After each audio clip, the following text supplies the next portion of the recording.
नमस्कार, उत्तराखंड समाचार में आपका स्वागत है। मैं रागिनी बिंजोला। सबसे पहले मुख्य समाचार। पहलगाम आतंकी हमले के बाद सऊदी अरब यात्रा बीच में ही छोड़कर वापस लौटे प्रधानमंत्री नरेंद्र मोदी। गृह मंत्री ने श्रीनगर में ली हाई लेवल मीटिंग। उत्तराखंड में भी अलर्ट।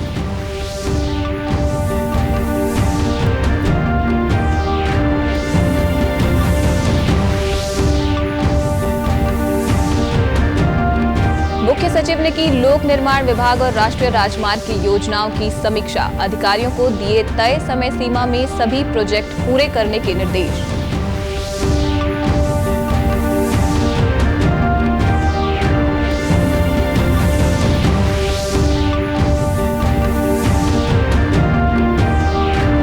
और उत्तराखंड में समय से पहले आ रहे डेंगू के मामलों ने बढ़ाई स्वास्थ्य विभाग की चिंता।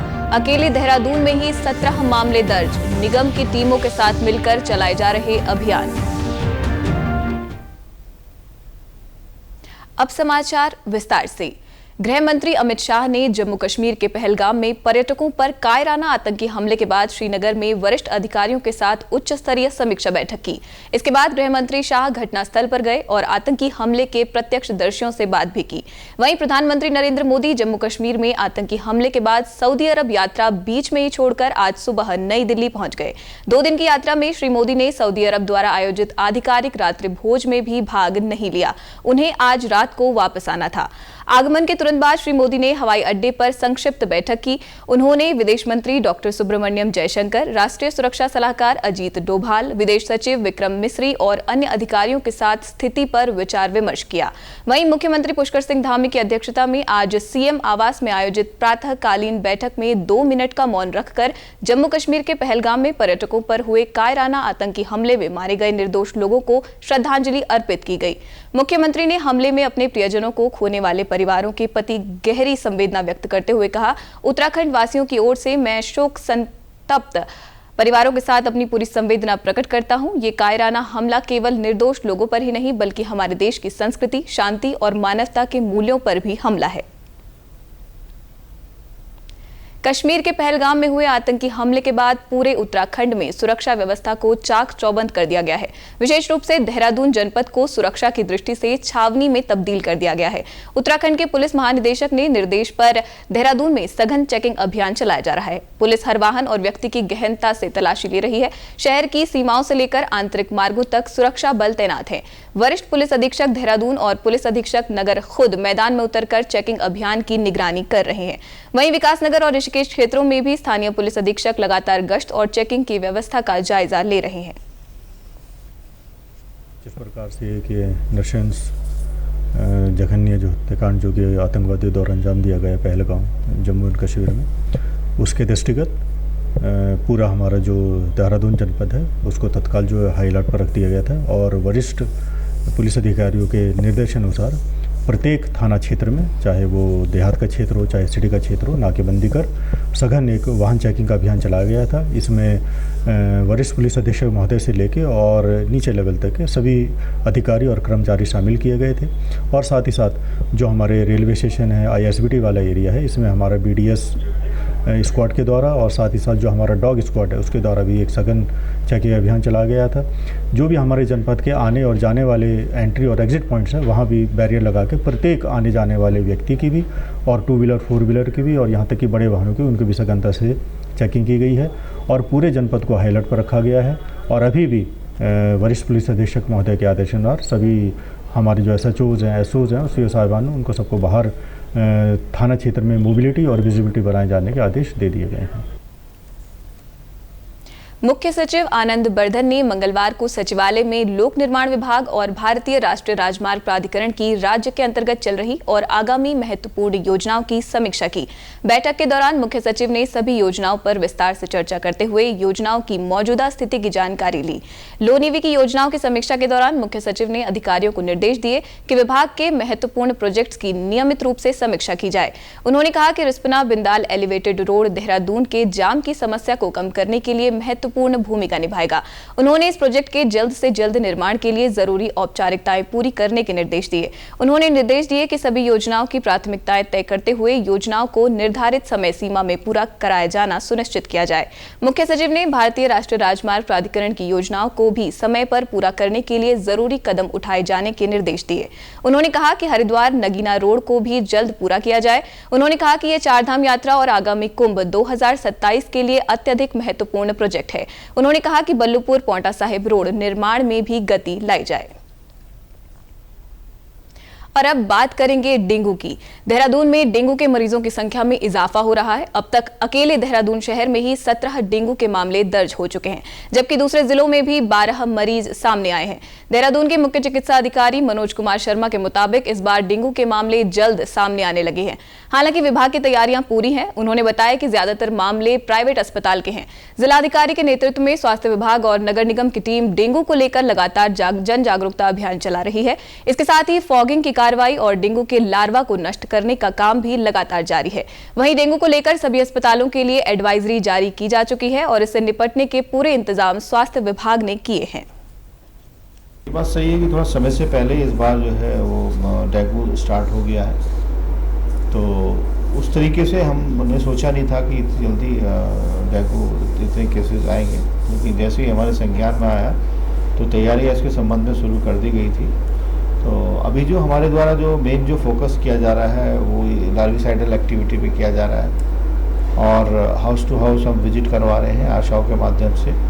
डेंगू वॉलंटियर भी हम जल्दी ही रखेंगे, उनके माध्यम से हाउस टू हाउस हम विजिट करवाएंगे, जिसमें हम लार्वा दिखवाते हैं। कोई लार्वा तो नहीं है किसी बर्तन में, वहाँ बाहर खुले में पानी तो नहीं भरा है, गड्ढे में पानी तो नहीं है, उसमें कोई लार्वा तो नहीं है। लार्वा मिलता है तो उसको डिस्ट्रॉय करवाते हैं और नगर निगम के माध्यम से लार्विसाइडल्स पे और फॉगिंग की कार्रवाई जो है हम वो करवाते हैं। तो जहाँ जहाँ केसेस मिल रहे हैं वहाँ हमारी टीम जा रही है, वहाँ पर सर्वे भी कर रही है, कोई सिम्टोमेटिक मरीज तो नहीं है, लार्वा तो नहीं है आसपास। साथ में नगर निगम की जो टीम है वो लार्विसाइडल विकास पे और फॉगिंग भी वो कर रही है। अभी हम जल्दी ही आशाओं के माध्यम से, क्योंकि पहले हम ये कार्यक्रम जो कराते थे जुलाई से कराते थे डेंगू वॉलंटियर के माध्यम से, आशाओं के माध्यम से हाउस टू हाउस सर्वे, लेकिन अब क्योंकि केसेस जल्दी रिपोर्ट होने लगे हैं तो हम 1 मई से आशाओं के माध्यम से जो रूटीन हमारा हाउस टू हाउस सर्वे होता है वो, और डेंगू वॉलंटियर के माध्यम से हम जल्दी ही डेंगू वॉलंटियर की भर्ती भी करेंगे और डेंगू वॉलंटियर के माध्यम से ये कार्रवाई हम करवाना सुनिश्चित करेंगे। साथ में नगर निगम अपना काम करेगा ही, जहाँ तक लार्विसाइडल दवाई का स्प्रे है और फॉगिंग आ रही है वो नगर निगम करेगा।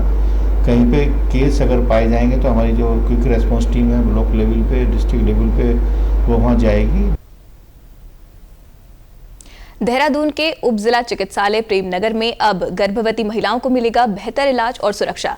मुख्य चिकित्सा अधिकारी डॉक्टर मनोज कुमार शर्मा ने अस्पताल का निरीक्षण करते हुए 24 घंटे स्त्री एवं प्रसूत रोग विशेषज्ञ की तैनाती के निर्देश दिए। बता दें कि मुख्य चिकित्सा अधिकारी डॉक्टर मनोज कुमार शर्मा ने उप जिला चिकित्सालय प्रेमनगर का दौरा किया और व्यवस्थाओं का गहन निरीक्षण किया। इस दौरान उन्होंने निर्देश दिए कि प्रसव कक्ष में आपातकालीन स्थिति के लिए 24 घंटे स्त्री रोग विशेषज्ञ की उपस्थिति अनिवार्य की जाए। उन्होंने कहा कि सामान्य रोगी और सामान्य गर्भावस्था के मामलों का अधिकतम प्रबंधन अस्पताल स्तर पर ही किया जाए ताकि हायर सेंटर पर अनावश्यक रेफरल से बचा जा सके। बेहतर एक्शन वहाँ पे किया गया तो देखा कि वहाँ पे जो एलएमओ हैं, गायनेकोलॉजिस्ट भी हैं वहाँ पे, तो लेकिन वो इवनिंग और नाइट में वो ऑन कॉल अवेलेबल नहीं रहती है, ऐसा संज्ञान में आया। तो मैंने कहा कि भाई जब आपके एलएमओ हैं, गायनेकोलॉजिस्ट हैं, तो वो ऑन कॉल अवेलेबल जरूर रहें ताकि स्टाफ जो डिलीवरी कराता है वो डॉक्टर की देखरेख में ही होनी चाहिए और उनको स्टाफ को परेशानी आती है तो डॉक्टर को फ़ोन करेगा ताकि डॉक्टर वहाँ पे उस समय अवेलेबल हो। तो वो मैंने 24/7 उपलब्धता बनाने के लिए उनको बोला है। जो इमरजेंसी में जो ड्यूटी का उनका तरीका है उसको भी मैंने कहा है कि बार रिव्यू कर लें कि किस तरीके से हम उसको बेटर उसमें हम उसको कर सकते हैं।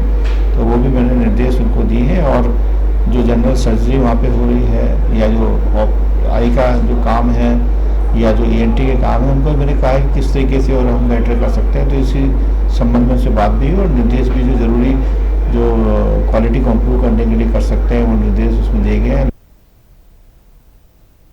अगर इरादे मजबूत हों तो कोई भी सपना हकीकत बन सकता है। नैनीताल जिले के भीमताल निवासी राकेश बिष्ट ने इस बात को सच कर दिखाया। प्राइवेट टीचर की नौकरी छोड़कर उन्होंने स्वरोजगार का रास्ता चुना और आज वो दर्जनों लोगों को रोजगार देने वाले सफल उद्यमी बन चुके हैं। भीमताल निवासी राकेश बिस ने सरकारी योजनाओं का लाभ उठाकर अपनी जिंदगी की दिशा बदल दी। पहले उन्होंने उद्यान विभाग की योजनाओं के तहत अपनी जमीन पर पॉली हाउस बनवाया और उसमें फूलों की खेती शुरू की। धीरे धीरे राकेश ने अपने फूलों को दिल्ली और बरेली जैसे बड़े बाजारों में बेचना शुरू किया। जब मुनाफा मिलने लगा तो उन्होंने जिला उद्योग केंद्र की योजनाओं का फायदा उठाकर फूलों की नर्सरी शुरू कर दी। आज उनके पास 3 नर्सरियां हैं जहां 100 से ज्यादा प्रजातियों के फूल और पौधे उपलब्ध हैं। साथ ही उन्होंने कई लोगों को रोजगार भी मुहैया कराया है। आज से 5 वर्ष पूर्व मैंने यह नर्सरी का कारोबार स्टार्ट किया था। सन 2020 से मैंने इसकी शुरुआत करी थी और 2020 के बाद पहले मैंने एक छोटा सा पॉली हाउस लगाकर इसकी शुरुआत करी थी। बांस का छोटा सा पॉली हाउस मैंने स्टार्ट किया था। आज करते करते आज मुझे 5 वर्ष हो चुके हैं। साथ ही साथ मेरी 3 नर्सरियाँ आज जुड़ चुकी हैं, जिसमें सबसे अधिक योगदान मेरा जो रहा उद्यान विभाग का रहा। उद्यान विभाग ने काफ़ी अच्छा मुझे सपोर्ट किया। साथ ही साथ DIC से भी मुझे काफ़ी जिला योजना से काफ़ी सपोर्ट मिला, तो जो कि मेरे को अपनी जो कारोबार था उसको एक्सपेंड करने के लिए मुझे काफ़ी अच्छा सपोर्ट मिला। आज अगर 3 नर्सरियों की मैं बात करूं तो मेरे पास लगभग 30 के आसपास मेरे पास वर्कर्स हैं जो मेरे पास कार्य कर रहे हैं, जिन्हें रोजगार मिला हुआ है। इसी के साथ अभी तक के समाचार समाप्त हुए। दूरदर्शन समाचारों से जुड़े रहें। मिलते हैं फिर शाम 5 बजे के बुलेटिन में। नमस्कार।